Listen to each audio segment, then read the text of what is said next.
we can mute the other lines, so I'll leave that to you, Bob. Okay. Yeah. Thank you, everyone. Thank you, everyone, for joining. Welcome to tonight's presentation. I really appreciate some of the folks that have dialed in from Philippines, which I think is like about 15 hours apart.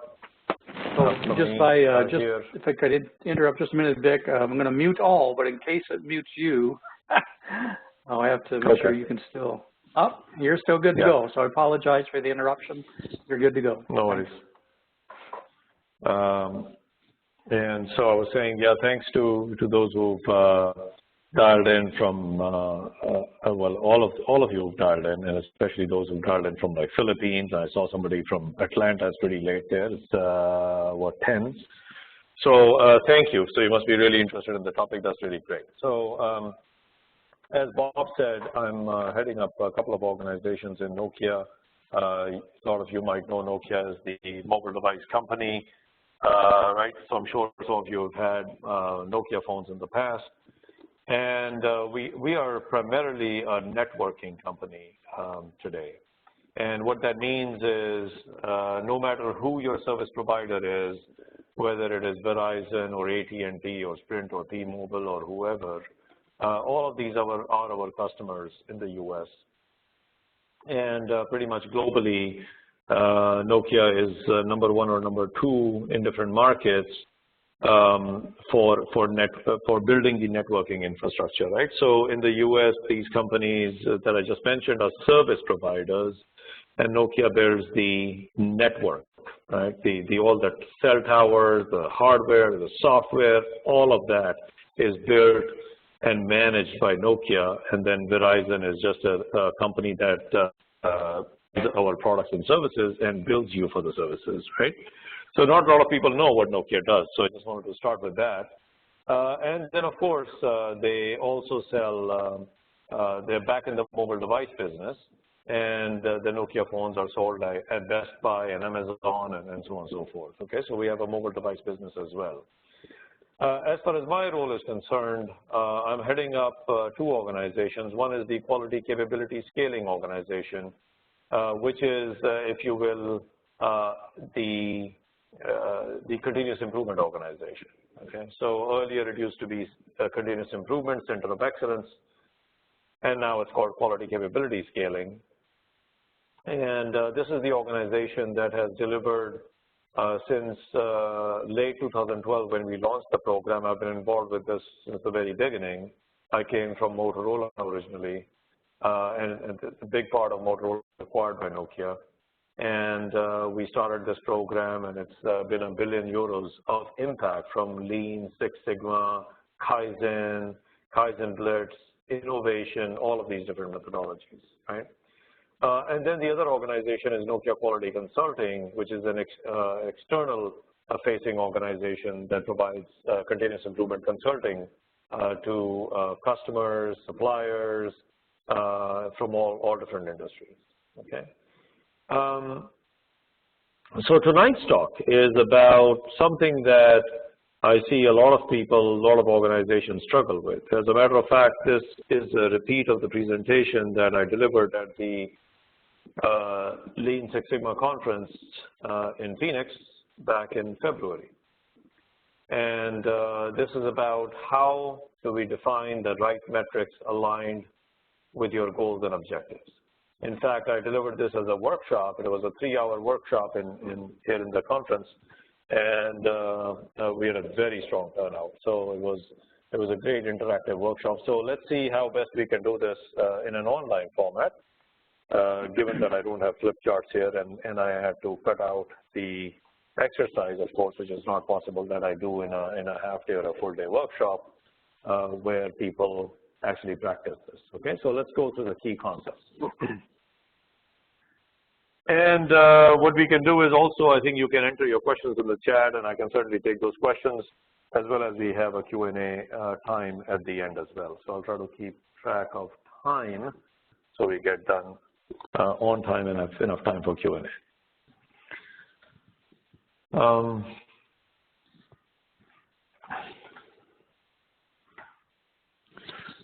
So as we know, You know, Peter Drucker, he's a well-renowned management consultant. What gets measured in organizations is what actually gets managed, right?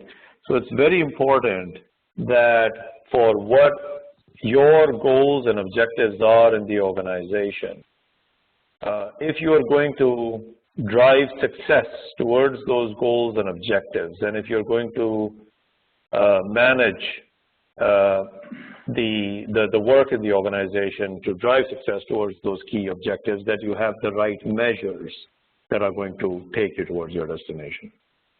And how many times we see that in organizations we have these kinds of problems, right? That again, with this kind of setup, we are unable to have that kind of interaction that I would in a physical setting, right? However, I want you to reflect on this. Do you feel your organization has the right metrics? Do you feel your organization's metrics align with your corporate goals and objectives? How many times do you see yourself actually questioning the metrics? Maybe a lot of you are involved with reporting data status against some metrics, and you question them. Or perhaps you are setting metrics, or you've inherited metrics that you need to get data for, and you ask people to report status against those. So do you follow a structured process when you identify metrics? How do you define new metrics? You brainstorm, and someone thinks this is a good idea, let's have this metric. Do you feel you have a lot of metrics? I have been, you know, as part of in Nokia or with organizations, when I facilitate this, we end up with a lot of metrics when you do this kind of workshop. Even if you follow the methodology, you end up with a lot of metrics. So what are the right metrics to have? What are those key metrics you need to have? A set of metrics, right? The other thing to think about is, do you feel you have a balanced set of metrics? And this is the explanation that Bob was giving about the concept of lagging and leading metrics. And so we'll talk more about that or later, right? Or do you feel you have those balanced metrics, or your metrics are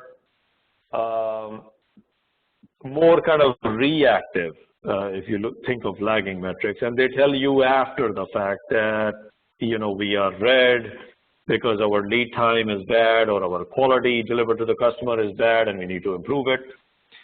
Or do you have some proactive measures? That's what this balanced set of metrics is about, okay?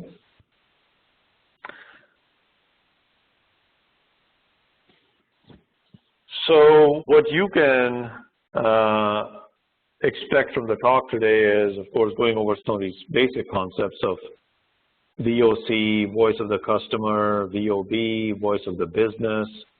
Those of you who are, you know, Lean Six Sigma belts are probably very familiar with these terms.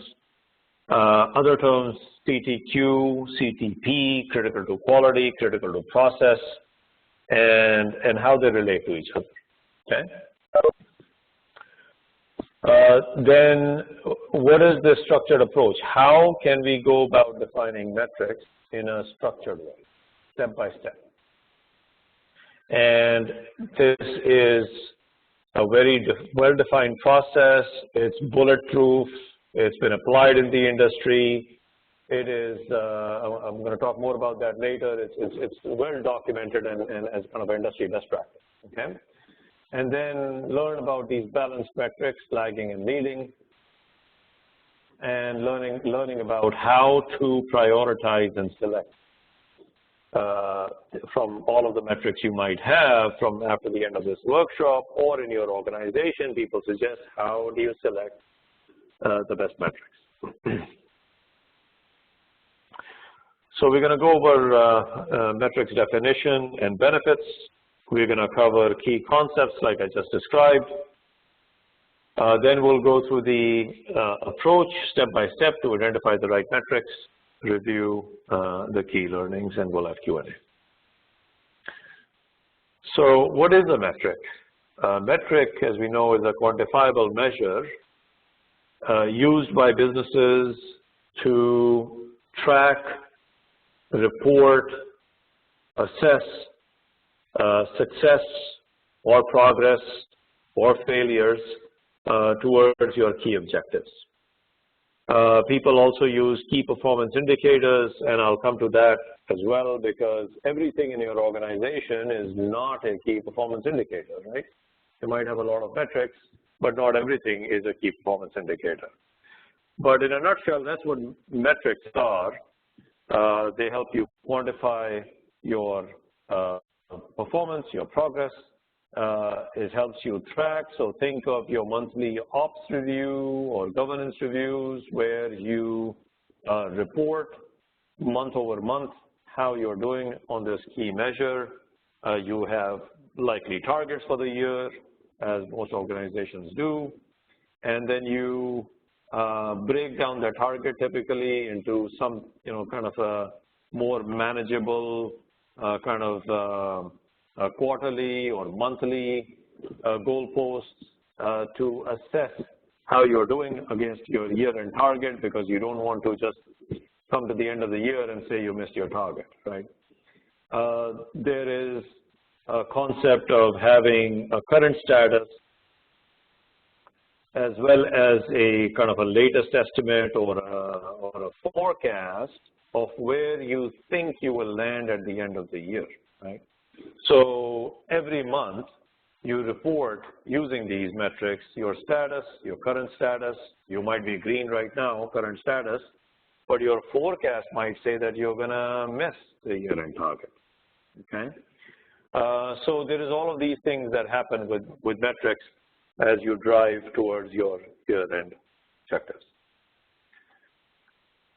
So why do we do this? Well, first of all, of course, it is very management by facts, management by objectives, as opposed to management by, kind of opinion where you might think you are. These are numbers that are quantifying your progress towards your objectives.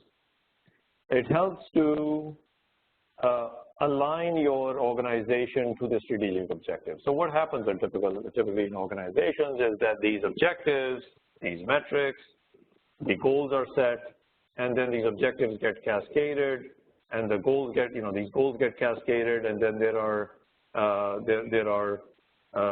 measurable goals, right, that are cascaded down the organization, so that all the employees are aligned with these strategic objectives, as well as you need to ensure that there is alignment in peer organizations so that they are not conflicting with each other.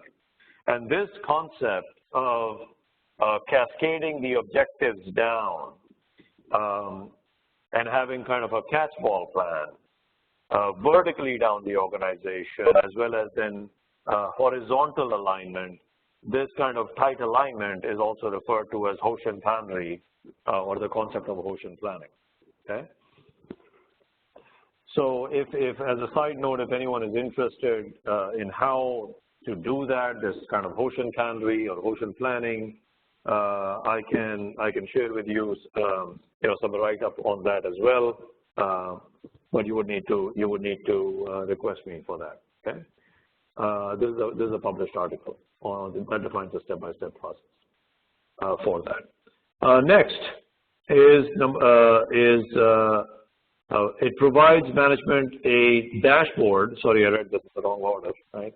It provides management a dashboard of how you are performing.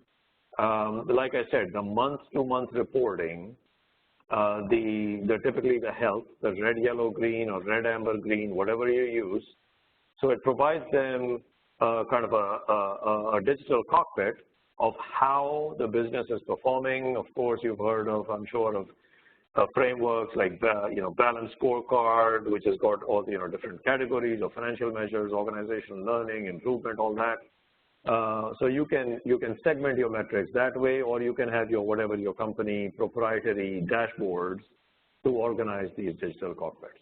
Okay, and then it also provides an early warning of potential problems. Like I said, this concept of where we are today versus where we estimate we're going to be at the end of the year, the forecast or the latest estimate.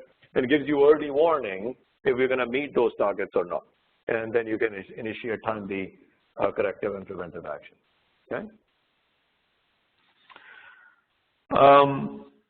So some of the key concepts when we talk about metrics is, first of all, this voice of the customer, which, as you know, is really what the customer needs and wants and pains are. Okay? And then the voice of the business, likewise, the needs and the pains from the business point of view. And then there is the voice of the process, which is how is your process performing? What is the data on your organizational process performance is what is typically referred to as DOP. And there are all these dimensions. When you undertake improvements in organizations, you might have an improvement project which is driven by the voice of the customer. There is generally a VOB that will go with that, or it's an internally driven voice of the business driven project. And then there is voice of the process, which will tell you how the process is performing, so that you can address the needs and the pains by looking at the actual process performance, the process capability, Six Sigma statistical tools, all those kind of things, and improve process capabilities. Okay. Then there is the notion of lagging and leading indicators. We'll get into that momentarily. And then there is, but the concept is this kind of reactive, after the fact, lagging, or proactive, gives you an alert, which is the leading indicators. Okay. Then there is critical to quality, which is basically coming from the customer. What is it that you need to improve? And then there is critical to process, which is driven by the data you're getting from the process. Okay.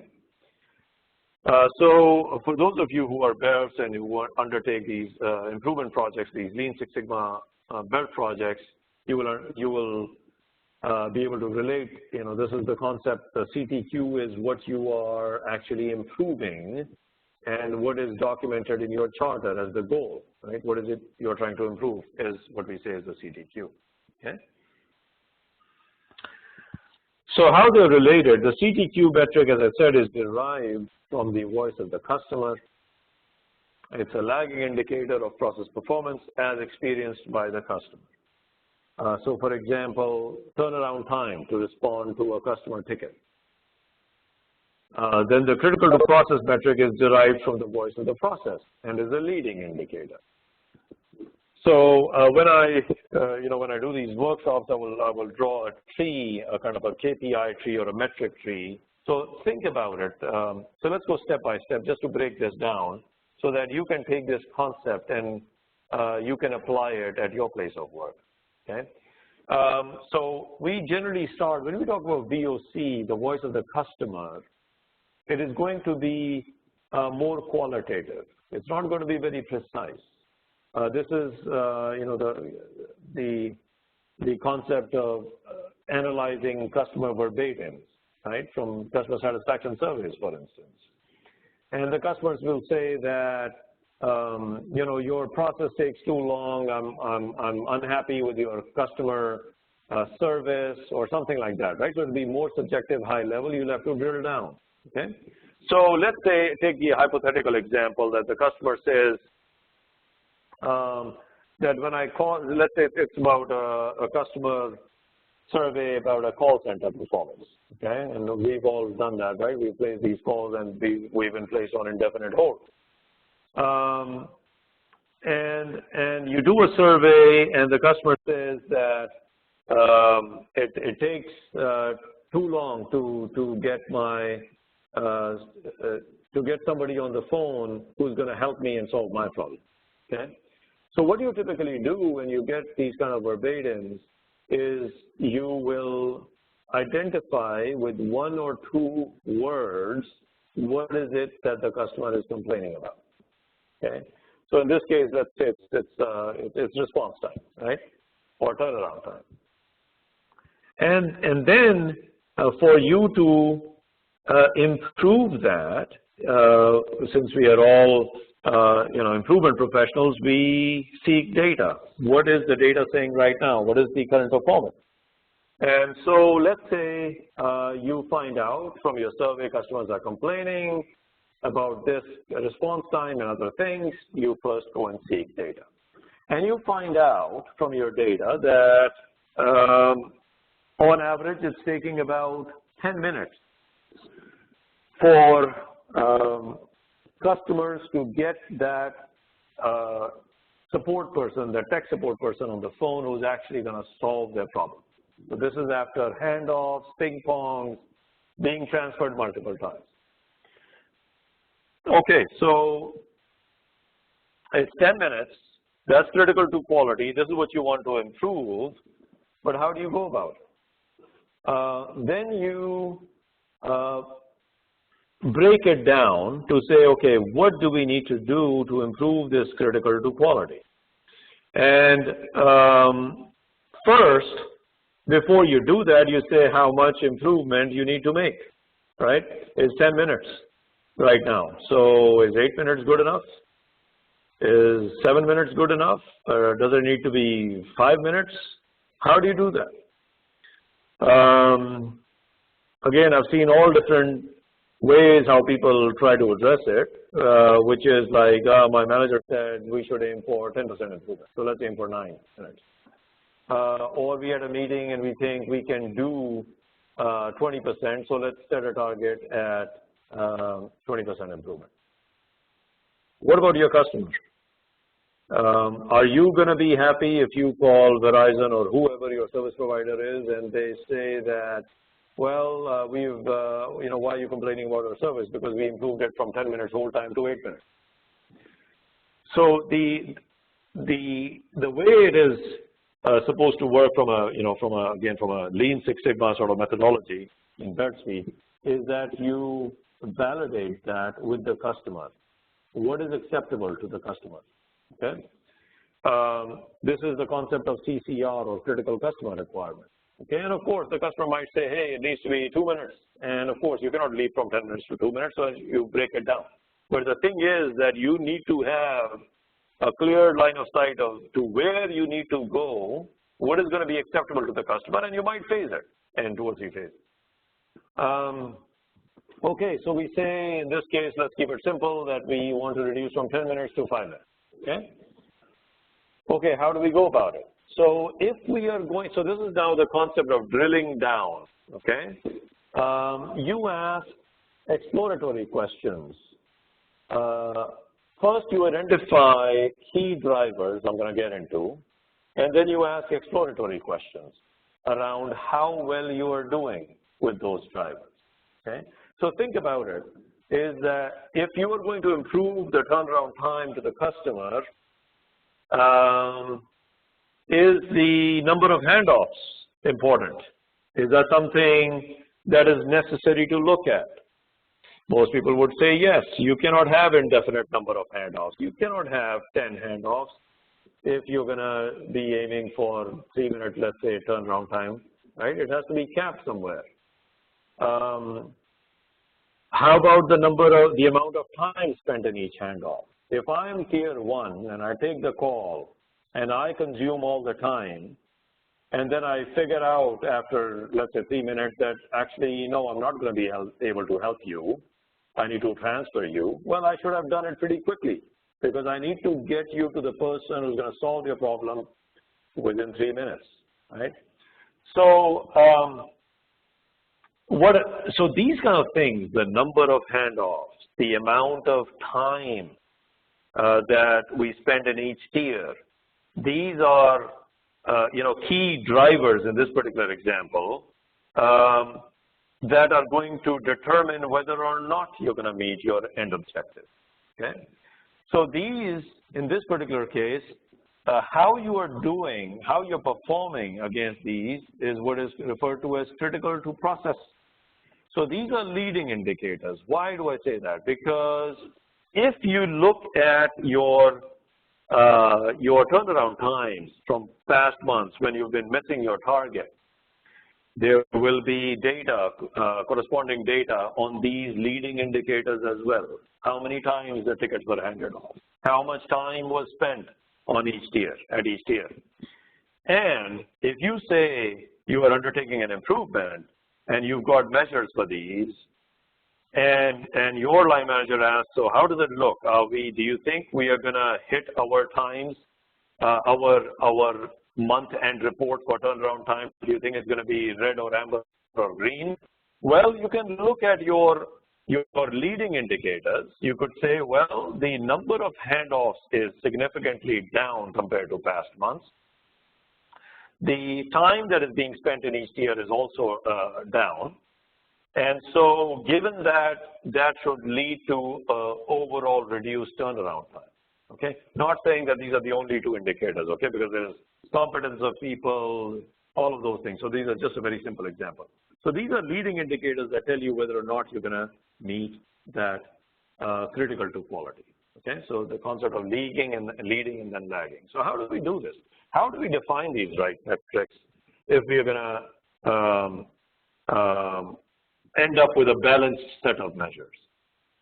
So the methodology is the GQM, or goal question metric, and the gentleman who came up with this was Dr. Victor Rasidi. He was with the University of Maryland, and he was really kind of a thought leader, pioneer in the software engineering world, and several publications. And this, so there's also a paper you can read up, and I think it's out there in the public domain. And so this is a methodology actually I've been using for the past 20 years myself. Bulletproof, done this over and over many times, and you always end up with clear, refined metrics. You know how they were derived, and it's a collaborative effort with people who work in the process. Start with your defining your improvement goals. You listen to your VOC, voice of the business, voice of the process. Number two, you identify key performance drivers for that improvement goal, which is really what is necessary and sufficient to look at. So I'll come to that in a minute.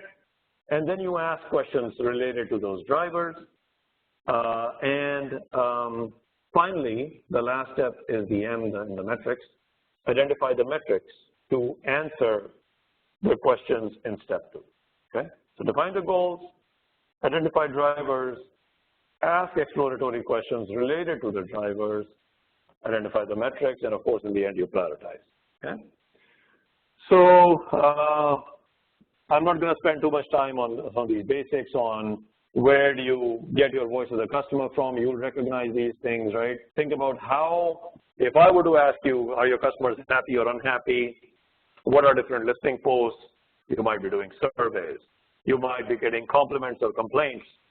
You might be hearing it from your salespeople that the customer is upset about our sales process and the whole contracting process. You might be, so there is direct and indirect, right? So if you're getting customer referrals, good word of mouth, repeat business, that is telling you something, customers are happy, right? So there might be direct or indirect feedback. And likewise, from the business, for the voice of the business, you talk to people in the business, right? There might be feedback they give you in meetings, there might be internal surveys that you're doing, and so on and so forth, okay? So the voice of the customer can be acquired through all of these different channels, and the voice of the business is basically gathered from your internal stakeholders, okay? I'm going to take an example to walk us through the methodology. So in this particular example, you are the owner of a restaurant, and your aspiration is to earn a Michelin star rating for your restaurant. For those of you who are not familiar, Michelin star is like, you know, these 1 spoon, 2 spoon, 3 spoons. This is the highest level recognition you can get for your restaurant, where it's not just the food or the service, it is unique experience. And the way it's interesting how Michelin star, these ratings are kind of described. For a Michelin 1-star rating, you will make a long commute. You'll drive an hour to go to the restaurant.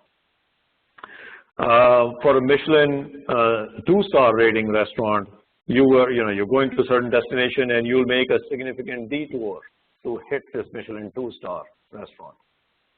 And Michelin 3-star restaurant, that is the destination. You will plan a trip around just going to that Michelin 3-star restaurant. So that's what these are.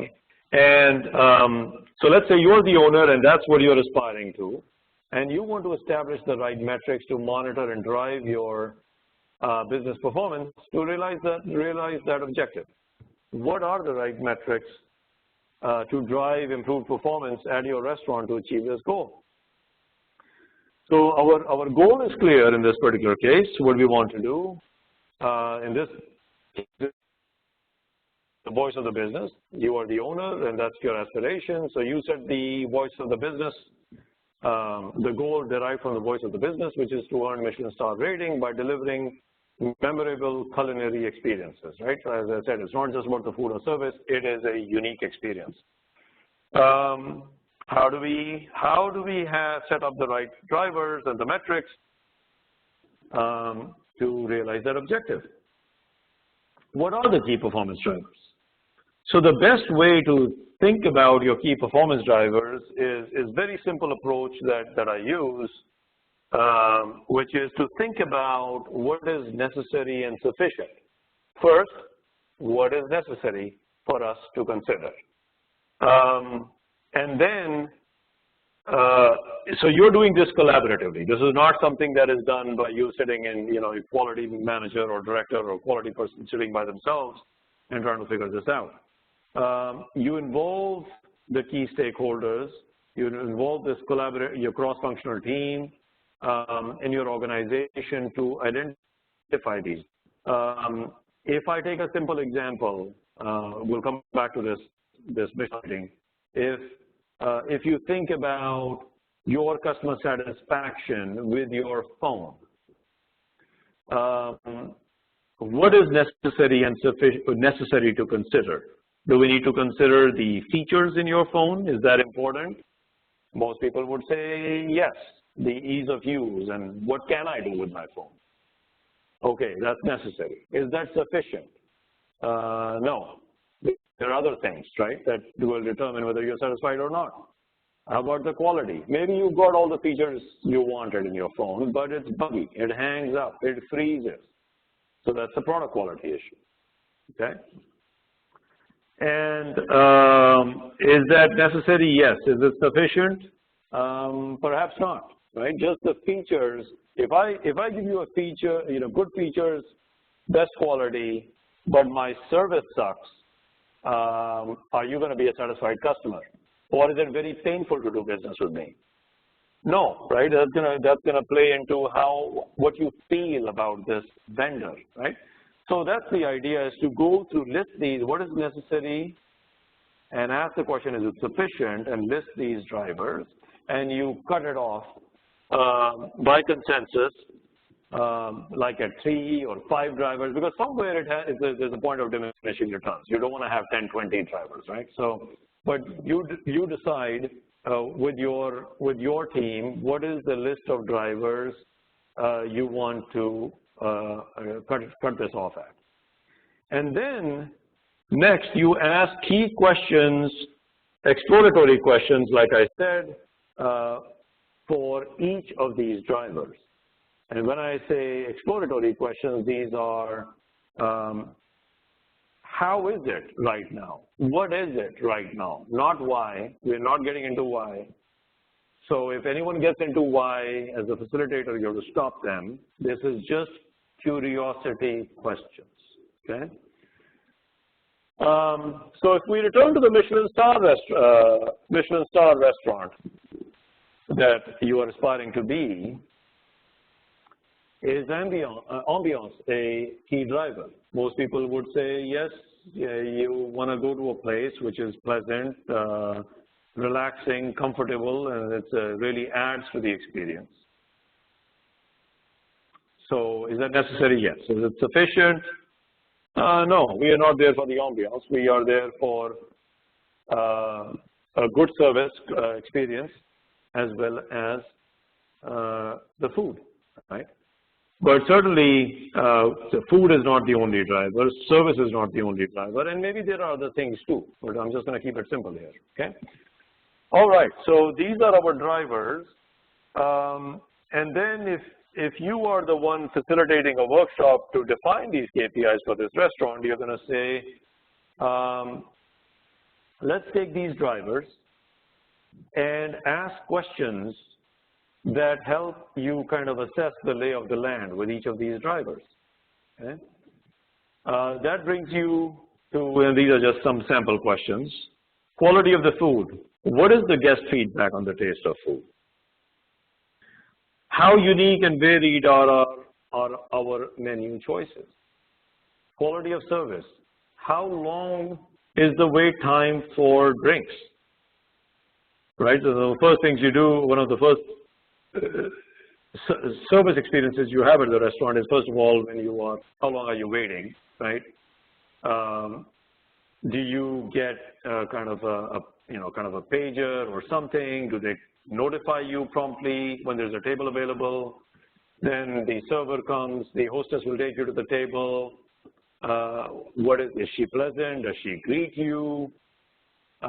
Then, we've had bad experiences where we've gotten to a table. I'm sure you have similar experiences where no one came and took your drinks order, right?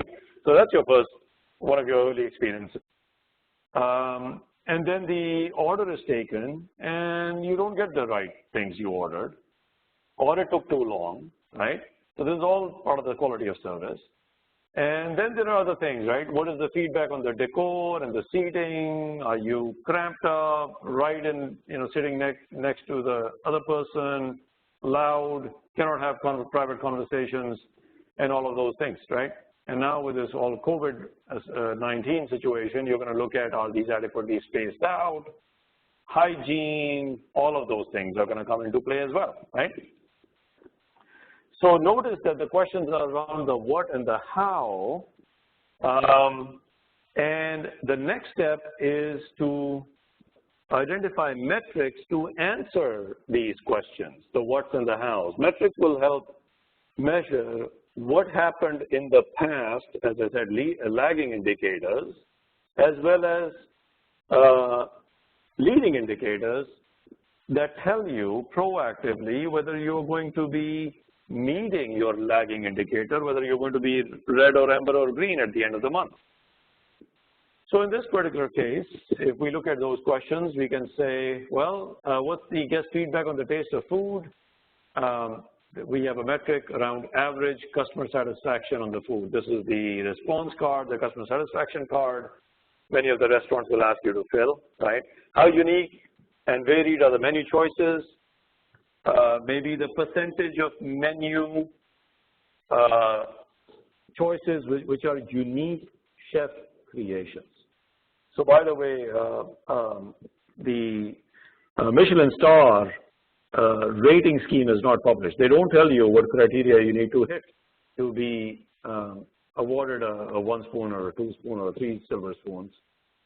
But one of the things that is known is what they look for is a unique experience. So what percentage really of your menu card items are really unique to that unique chef creations, okay? And so if I'm going to go for that kind of rating for my restaurant, I want to maximize that unique chef creations. How long is the wait for drinks? We talked about that, drinks wait time. How many orders were correct or incorrect the last month, order correctness percentage, food wait time, and then of course you have questions around the ambiance at the restaurant, the decor, the music, how unique it is, and all that as part of your survey card at the end. So these are just examples, and you can see the power of this when you do this in a workshop and you do it visually. By the way, there are tools out there that will help you do that, to map out this kind of a KPI tree. And in the end, you will pick from these which are the key performance, because you will get a whole bunch of indicators, and which ones are the key indicators that you really want to prioritize to drive improvement towards those objectives, right? So there are tools, by the way, that do help you do that and help you. And if we have time, I'll try to flash one just very briefly that I've also used in the past. Okay, and so you end up with this. I think we have time because we are just still 4 minutes away from Q&A time. So once you do this, you will end up with a whole bunch of metrics. I've been in workshops where you end up with 40, 50 metrics. Yeah, and then you put it in a 2x2 matrix like this, which probably some of you are familiar with, where you look at the impact of the metric, low to high. That's on the y-axis on the left side, and along the x-axis at the top is you can have the urgency or the difficulty with setting these metrics, establishing these metrics, whether they are in your control or not. So there's all different kinds of indicators you can use, but just to keep it simple, I'm going to just use urgency and impact.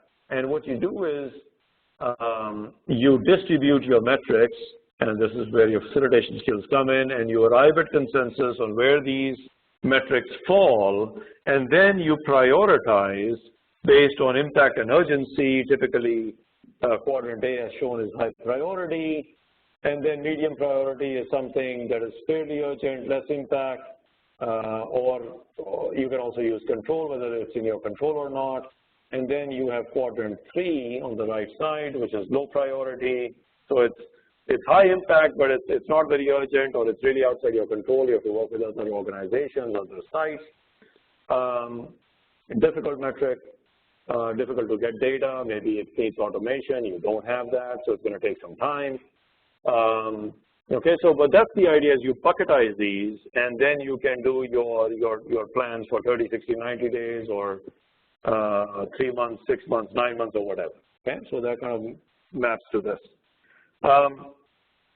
So you end up with a set of metrics that you can create and then, by the way, the D, whatever falls in there, there are a lot of metrics that will fall in there as well. You don't care. You don't care about them because we just drop those. So you will end up with a roadmap to define the metrics which are the right metrics for your organization, aligned with your goals and objectives, derived from your key performance drivers, and that answer those exploratory questions that I talked about. So what I'm going to do here is I'm going to take a break away from this and flash that example. So this is kind of a busy slide, so I've kind of collapsed it. So what we have in the middle, and I'm not going to be able to show you all the details, is kind of proprietary to some example I've been working with in the past. But what you have is in the center you have the objective, and then you have the drivers, and then you can explode it. This is a tool called MindMaple, by the way, and there are a lot of other tools out there. And then you explode it, and you can do this real time in the workshop. So you can have all of these different questions related to your drivers, and you explode it. I'm just going to explode at all levels, and you end up with something like, let me see if I can.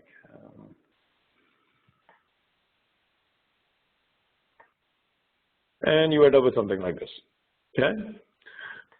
So you can zoom in, of course, and then there are lagging and leading indicators. I'm sorry, I can't show you that, but in this you would have, the idea is as you explode this, you have to make sure that this tree is having both lagging and leading indicators.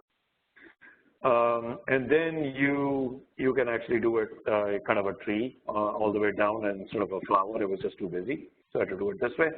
And you end up with a set of metrics in the end, and you can vote based on the prioritization, which ones you want to keep or reject, And this is an example where we had a workshop and we did like 50 different metrics.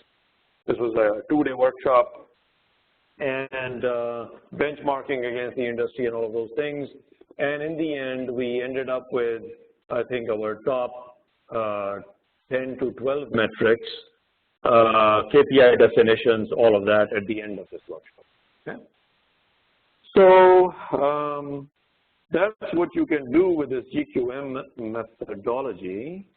And coming back to this just in time, so I wanted to make sure that we review these key concepts of VOC, VOB, voice of the customer, voice of the business, voice of the process, CTQ, CTP, step through the simple proven approach GQM, and end up with a balanced set of measures as well as a way to prioritize. So with that, I think we're going to open it up for questions. The lines can be unmuted, and if there are questions in the chat, I can take a look at those as well. That's my contact information. Feel free to drop me a note if you need that Ocean Country article or any other questions after the presentation. But the floor is open for Q&A. There you go. Yeah. Questions, please. She added some texture. Okay, I think there's somebody with an unmuted line but having a private conversation. So I don't know if you can tell whose line it is. I guess, yeah, let's do that. Maybe we can mute the lines, and I don't know if people can unmute themselves, right, Bob? People can unmute if they have a question.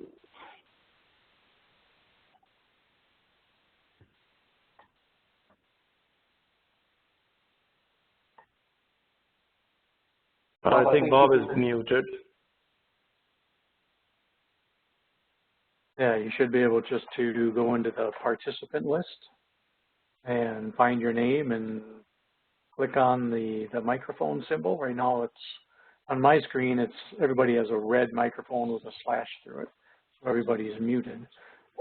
So you can unmute yourself, or if you have any trouble with that, if you have a question, put it to the chat window and send it to either all panelists or to Vic or to myself, and we can get your question that way as well too. Anybody have a question? Yes, I can.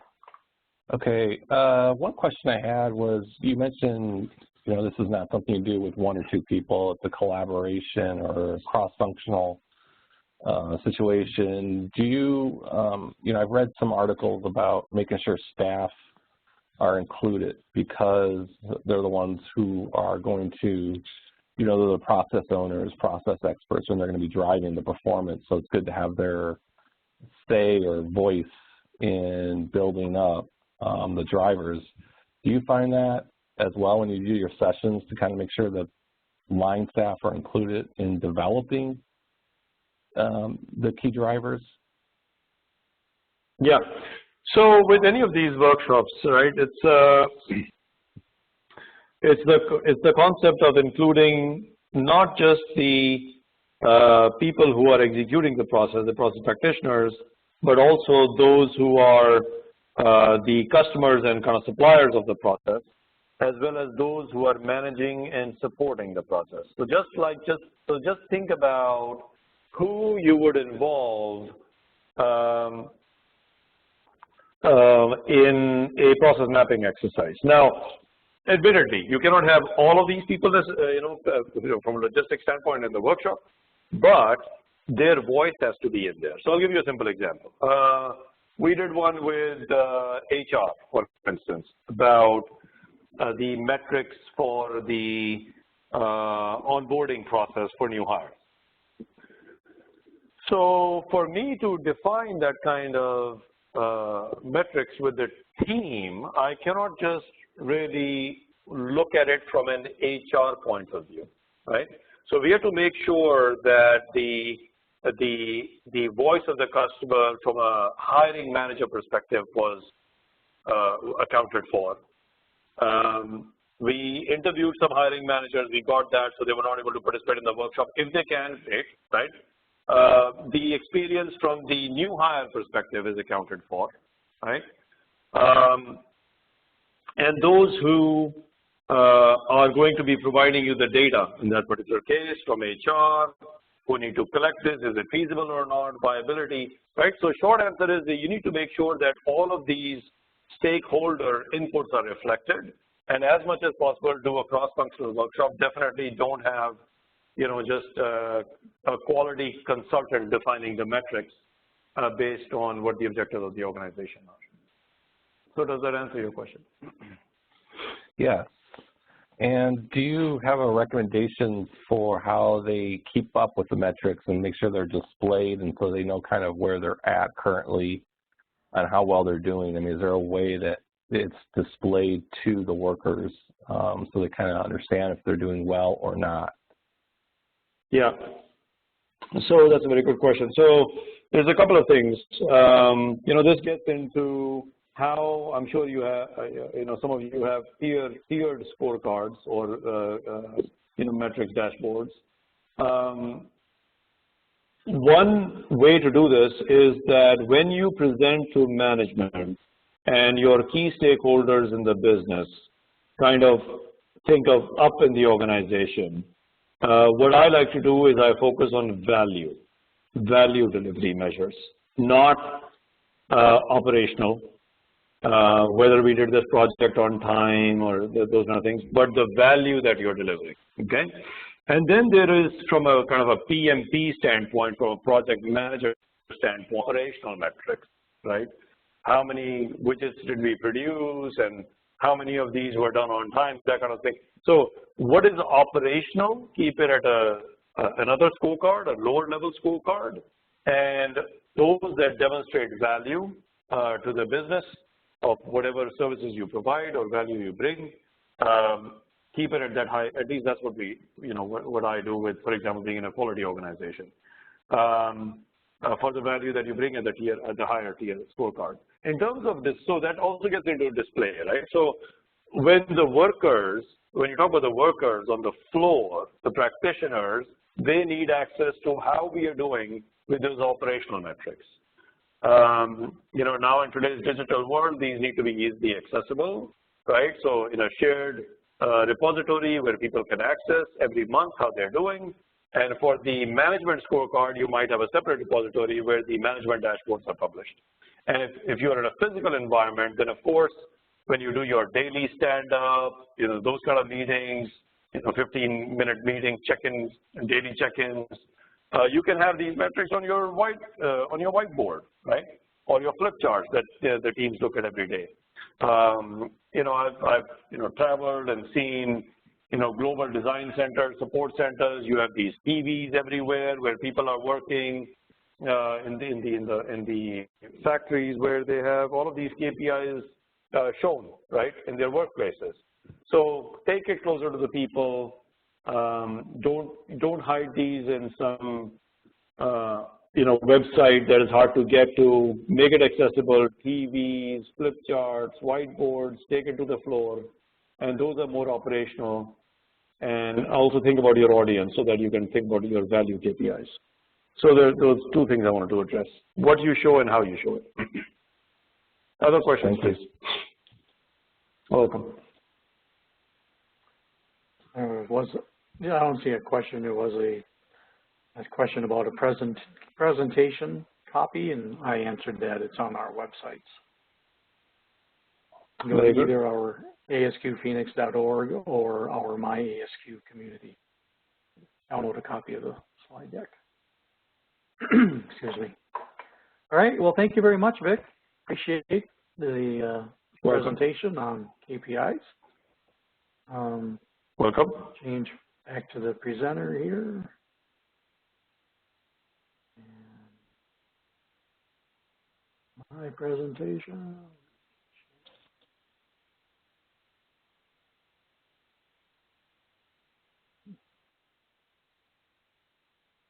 All right. Everybody see my screen again? So thanks again to Vic Nanda for his presentation on or to define the right metrics. So just our normal wrap-up, you will be receiving from Bill Hoddy, our voice customer chair, a thank you email, which will include a link to the event satisfaction survey. Please let us know your thoughts. How satisfied you are with tonight's presentation, not only with the technical content, but the audio, video quality, the WebEx link, the registration process. Still a work in progress as we've transitioned from free conference called WebEx. We're still under the learning curve. Appreciate your patience with that. Next month, June 11th, same time, same place. I'm not sure if the link will be the same. Again, that's another learning curve with WebEx, whether we'll use the same link or I have to publish a new one every month. But next month's presenter will be Eric Moss. And so last month we had a presentation more on soft skills. Tonight was more on business level technical talk. And then next month we're going to have a more down and dirty, truly technical engineering presentation from Eric Moss, moving predictive engineering from deterministic to stochastic modeling. And then as a closing note, again, be on the alert for your survey invitation. It should be coming out Saturday. Maybe if it comes out in waves, you might get it on Sunday. Again, there is a post, an announcement on the website. Just in the event you don't receive a survey and you were expecting one, there's information there how to contact Bill Hoddy and request a survey. With that, I want to thank everybody for your patience, your attendance. Be safe, be healthy, and we look forward to seeing you next month. Thank you all very much. Thanks, Bob. Thanks, Bob. Thank you. Thank you. Thanks, Vic, for the presentation.